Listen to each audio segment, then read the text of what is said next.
பகுதியில் தற்பொழுது இராணுவத்தினரிடமிருந்து விடுபட்டுக் கொண்டிருக்கின்ற பகுதிகளில் மீள்குடியேற்றங்கள் இடம்பெற்றுக் கொண்டிருக்கின்றன.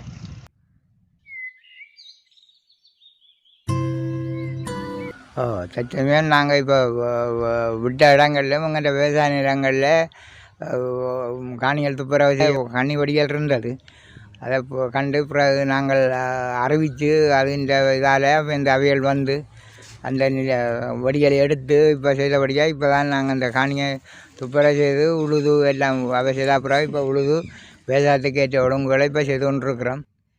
90ஆம் ஆண்டு விளக்கிட்டு நாங்கள் இப்போ 2019க்கு இங்கே வந்து இதை கற்று வாங்கினாங்க.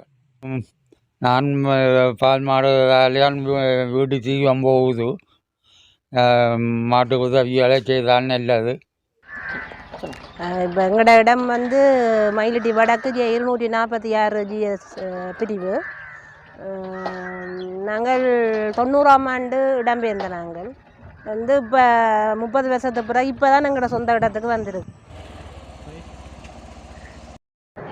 நான் சோமசுந்தரன் சுவீரன், தவிசாளர் வலிகாம் வடக்கு பிரதேச சபை.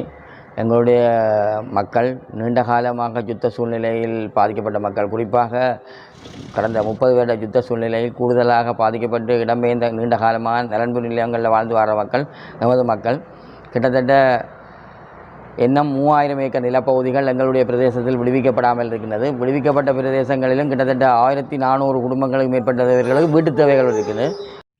யுத்தத்திற்கு பின்னரான காலப்பகுதியில் மக்களது வாழ்வாதார உதவிகளுக்காக மக்களது வாழ்வாதார காணிகள் விடுவிக்கப்பட்ட பகுதிகளில் அவர்களது குடியேற்றங்கள் தற்பொழுது இடம்பெற்றுக் கொண்டிருக்கின்ற பொழுதில் அவர்களுக்கான வாழ்வாதார உதவி திட்டங்களும் வீட்டு திட்டங்களும் விவசாய திட்டங்கள் போன்றவை முன்னுரிமைப்படுத்தப்பட்டு அவைகள் இலகுபடுத்தப்பட்டு வழங்கப்பட வேண்டும். அத்துடன் இவர்களுக்கான காணிகள் வெகு விரைவில் விடுவிக்கப்பட வேண்டும் என்பதும் இப்பகுதி வாழ் மக்களது கோரிக்கையாக காணப்படுகின்றது.